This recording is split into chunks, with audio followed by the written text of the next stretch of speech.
개발 이후 거주권 보장을 요구하며 시위를 벌.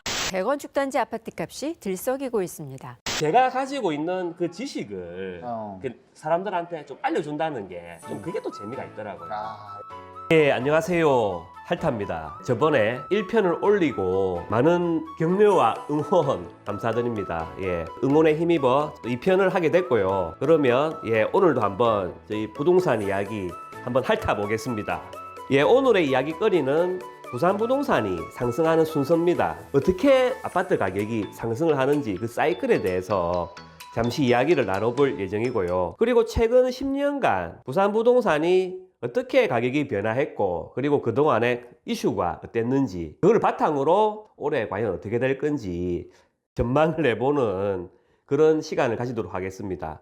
예, 저번에 1편에서 하락론자들이 하락론자들이 주장하는 몇 가지를 이야기했는데 그 못다한 이야기를 잠시 또 해보겠습니다. 저번에 얘기한 게 인구 그리고 일본 따라간다 뭐 그런 이야기를 많이 했는데 항상 또 나오는 얘기가 금리가 상승하면 부동산이 폭락한다. 이 이야기를 한번 해보려고 합니다. 간단하게 한번 보시겠습니다. 위에 그래프는 우리나라 그 금리 현황입니다. 금리를 올린 적도 있고 금리를 이렇게 올린 적도 있고 금리가 쭉 내려간 적도 있고 예, 금리가 올라간 적도 있고 그렇습니다. 금리가 올라가면 아파트 가격이 폭락을 했는지 금리가 내려가면 아파트 값이 상승했는지 그거를 보겠는데요. 2006년부터 2008년, 2009년 초까지 이렇게 금리가 올라간 적이 있습니다. 자, 2006년부터 해서 2008년 초까지 이 기간 동안 금리가 엄청 많이 올라갔는데 이 보시면 상승했습니다. 금리가 상승을 할 때 부동산 가격이 완만하게 상승한 적이 있고요. 그리고 2011년입니다. 2011년에서 12년 정도까지 또 금리가 상승한 적이 있습니다. 금리가 상승한 시절에 보시면 이 기간입니다. 2011년에서 2012년 이 기간인데 폭등을 했습니다. 금리가 상승하는데 폭등을 했어요. 딱 봐도 보이시는 게 금리가 오르든 금리가 떨어지든 아무 상관이 없습니다. 그냥 상승입니다. 쭉 상승입니다. 우리가 또 부산 위주니까 부산의 아파트 지수를 나타난 건데 금리와는 아무런 상관관계가 없다는 걸 보실 수 있습니다. 자, 그러면 서울은 어떠냐? 서울 한번 보겠습니다. 서울도 별반 차이가 없습니다.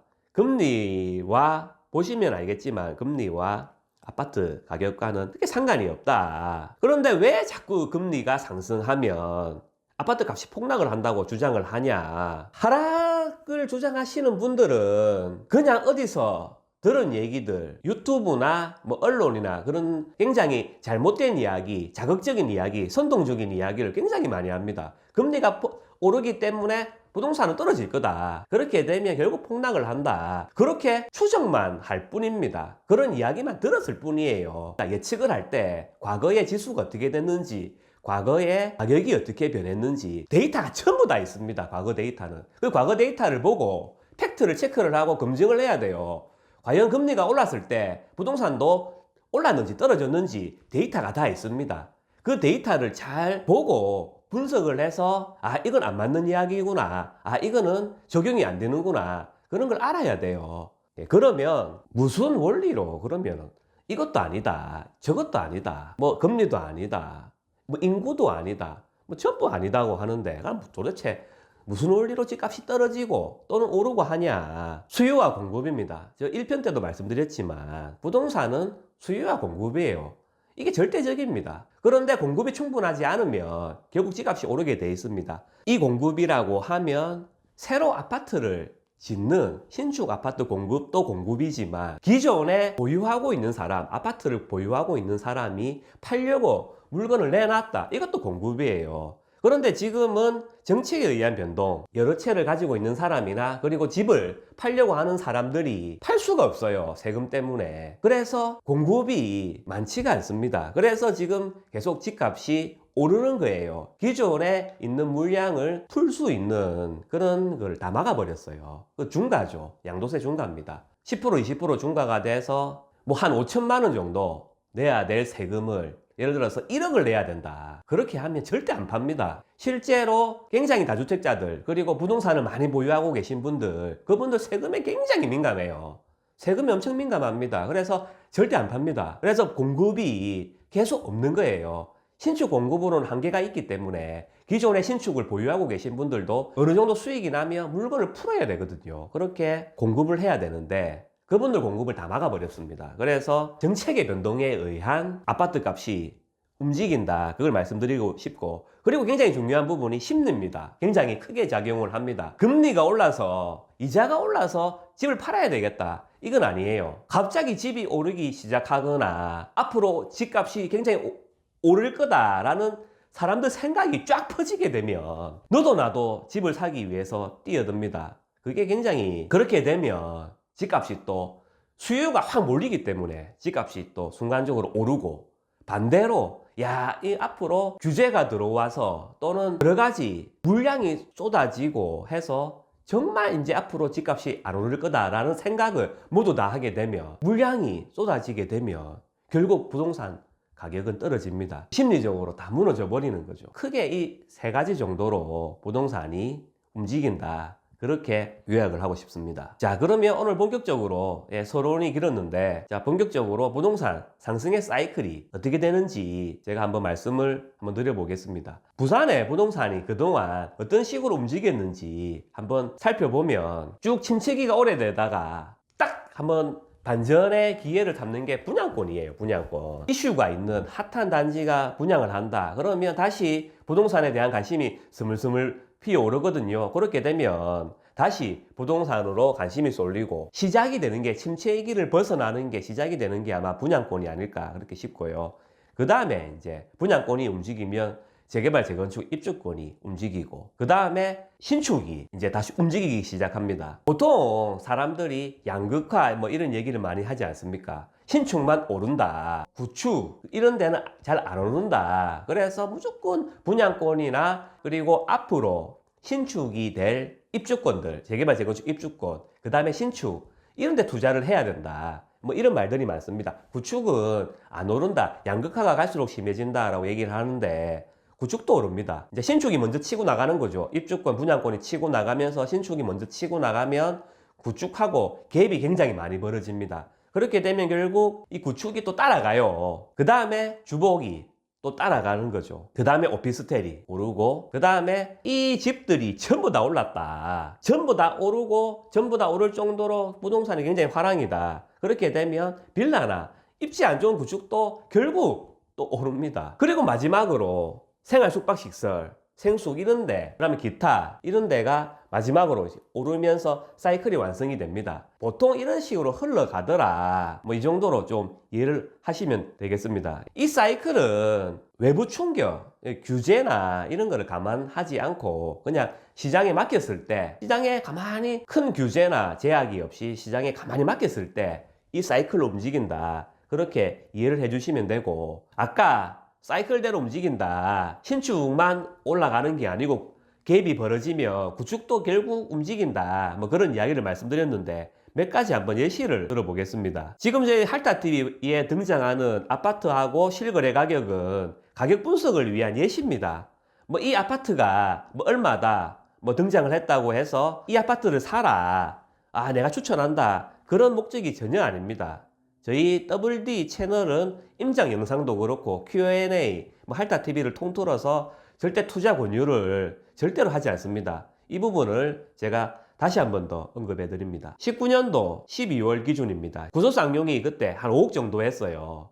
뭐 5억이 넘는 거래도 있고 뭐 4억 초반 중반 거래도 있는데, 사람들이 인식하는 가격이 5억 정도였습니다. 그때 구소쌍용이 5억 정도. 그 다음에 구소롯데가 구소쌍용보다 조금 낮은 4억 5천 그 정도로 형성이 돼 있고, 그 다음에 벽산블루밍 여기가 이제 4억 8천 정도, 그 다음에 장전레미안이 독보적이죠. 7억 7천 정도 그때 형성이 됐습니다. 장전레미안은 분양 이후로 꾸준히 계속 상승을 했습니다. 그래서 그때 19년도에도 로켓 쏘고 불장이었지 않습니까? 그때 서울 투자자분들이 내려오시고 해서 굉장히 올랐는데 그 주위에 구축들은 제자리였어요. 안 움직였습니다. 현재 어떻게 돼 있냐? 구소쌍용 한 7억 5천, 한 2억 5천 정도 상승을 했죠. 죄송합니다. 여기 구소롯데입니다. 제가 오탄데 또 WD가 또 이거 고쳐야 된다고 또 뭐라 할 낀데 이거 큰일 났네요. 이거 양해 좀 부탁드리겠습니다. 구소롯데입니다. 구소롯데가 이게 연식입니다. 연식. 갈로에 해놓은 게 그 입주 연도입니다. 예, 2006년도에 입주를 했죠. 예, 이 WD 되게 뭐라 하겠는데 이거 퀄리티 떨어진다고. 할타 TV는 제가 정하겠습니다. 그냥 이렇게 해서 또 이것도 고치는데 WD 엄청 오래 걸리거든요. 그래서 WD 그냥 간다 이해해라. 예, 자 구소롯데 06년도 7억 3천까지 이제 찍었습니다. 보시면 그래서 여기도 거의 한 3억 가까이 올랐죠. 예, 벽산 블루밍도 마찬가지입니다. 7억까지 올랐고, 예, 장전 에미안 가만히 있을 수 없겠죠. 예, 11억까지 상승을 했습니다. 이 의미가 구축도 결국 따라간다는 겁니다. 예, 제자리에 있진 않는다.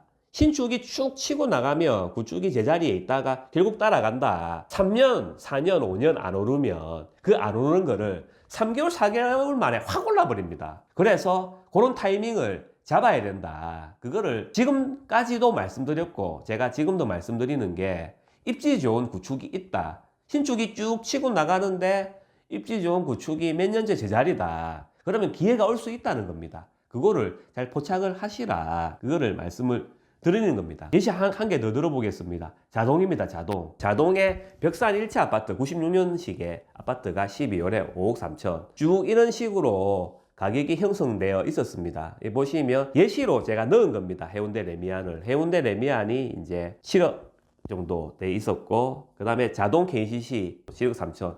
이렇게 돼 있었는데 갭이 벌어졌습니다. 갭이 벌어지니까 2021년도에 현재 벽산이 8억까지 올라갑니다. 그리고 롯데캐슬 마린도 8억까지 올라갑니다. 자동도 물론 오르겠죠. 오르지만 여기서 제가 말씀드리고 싶은 게 신축이 쭉 치고 나가서 갭이 발생을 한다. 벽산 1차랑 이런 구축들이 5억대에 머물러 있다. 한참을 5억대에 머물러 있다가 결국은 다 따라간다는 겁니다. 제 말은. 그리고 저번에 뭐 영상에도 보셨듯이 뭐 홈타운 같은 경우도 그 주위에 사실 롯데나 그런 신축들이 굉장히 올라가니까 결국 홈타운 같은 그런 것도 따라가게 돼 있습니다. 그게 한참을 안 올라가거든요. 몇 년을 보합으로 있다가 2달, 3달 만에 갑자기 확 올라버려요. 그런 타이밍을 잡아야 된다. 그런 거를 말씀드리고 싶습니다. 거의 한 사이클이 다 돈 것 같다라고 말씀드렸는데 그러면 이제 앞으로는 이제 다시 끝나는 거냐, 안 그러면 다시 이게 반복되는 거냐, 뭐 그런 게 또 궁금하십니다. 저도 굉장히 궁금한 부분이죠. 왜냐하면 미래를 예측한다는 게 굉장히 위험한 겁니다. 사실 과거의 데이터를 보고 과거에 어땠는지 그거를 분석을 한 다음에 이렇게 돼 있으니 미래를 예측을 한번 해보는 겁니다. 예. 자, 지금 다시 그러면 분양권으로 다시 촉발이 돼서 한 번 더 이런 사이클로 가느냐, 그게 이제 궁금한 부분인데, 제가 보기에 지금 레이 카운티가 지금 굉장히 핫합니다. 예, 보시면 알겠지만 전매 제한이 풀려가지고 굉장히 좀 핫하고 거래도 많이 됩니다. 거래도 많이 되고 지금 뭐 실거래가가 12억, 뭐 13억 가까이 또 찍히고 하는데 레이 카운티가 다시 분위기를 촉발시키지 않았냐, 뭐 그런 생각이 들고요. 그리고 지금 레이 카운티뿐만 아니고 뭐 경남 마리나라든지 얼마 전에 화제가 됐죠. 중국인이 샀다. 홍콩 사람이 산 것 같은데 뭐 17억에 뭐 거래가 됐습니다. 거래가 됐다. 그러고 나서 쭉 신고가를 계속 찍고 있습니다. 그래서 분위기가 심상치 않다. 그런 이야기가 많이 들리고, 제가 항상 얘기하지만 올해 가장 중요한 게 6월입니다. 6월 1일부터 양도세 중과도 더 심해지고요. 그 다음에 종부세 같은 보유세도 그 기준으로 결정이 되기 때문에 지금부터 해서 5월까지가 그 올해 부동산을 예측하는데 굉장히 중요한 시기가 아닌가 싶고, 작년에 이제 올해 전망을 예측할 때 3월부터죠. 3월, 4월까지 이때 쭉 금매가 쏟아질 거다. 그래서 결국 뭐 하락할 거다. 그런 전망도 많았습니다. 근데 결론은 조정이 걸리고 나서 한 달, 2달 정도 금매가 좀 나왔습니다. 입주권도 나왔고요. 신축도 나왔고, 금매가 조금 나왔는데 지금은 거의 금매가 잘 안 나와요. 금매가 안 나오고 오히려 신고가를, 일부 단지에서 신고가를 계속 찍고 있습니다. 지금 분위기를 보면 하반기에는 하락한다는 게 결코 쉽지 않을 거다. 혹자는 다시 한번 더 불장이 온다라고 하는데 뭐 그럴 가능성도 있습니다. 그럴 가능성도 있는데 하락을 하기에는 지금 상황이, 하락할 수 있는 상황이 아무것도 없어요. 거의 없어요. 오히려 세금이 더 강화되기 때문에 물량은 더 잠길 것이고, 대기 수요들 6월 이전에 이거 뭐 금매가 나오고 폭락을 할 거다, 그렇게 믿고 기다렸던 분들이 굉장히 마음이 급해집니다. 왜냐하면 지금도 안 떨어지지 않습니까? 계속 오르고 있어요. 오히려 그렇게 되면 결국 이분들이 다시 한 번 더 매수에 가세를 하고 하면 공급 물량은 더 적어집니다. 세금이나 여러 가지 문제 때문에 더 팔 수가 없게 돼요. 그러면 공급이 더 줄어들고, 상반기 때 기다렸던 그 대기 수요들이 더 이상은 안 떨어진다는 걸 알고 다시 수요로 몰리게 되면 진짜 말 그대로 폭등이, 엄청난 상승이 이루어질 가능성도 있습니다. 그렇게 예측을 한번 해보고요. 그런 말들이 있습니다. 지금 너무 많이 올랐다, 거품이다, 이제 그래서 모든 걸 다 떠나서 이제 거품이 결국 꺼지게 돼 있다. 특히 부산에 뭐 일자리도 변변치 않고 인구도 떨어지고 뭐 노인과 바다 상징이 있지 않습니까? 뭐 그런 분들이 항상 얘기하는 게 뭐 노인밖에 없고 바다 뭐 이렇게 얘기를 하는데, 이 부산에 이 집값이 말이 되냐, 너무 많이 올랐다, 결국 거품이다, 떨어질 거다, 이런 말씀들을 많이 하십니다. KB부동산 홈페이지 들어가시면 첫 화면입니다. 첫 화면이 이렇게 KB부동산 첫 화면이 이렇게 나오는데, 요 KB 통계라는 게 보이시죠?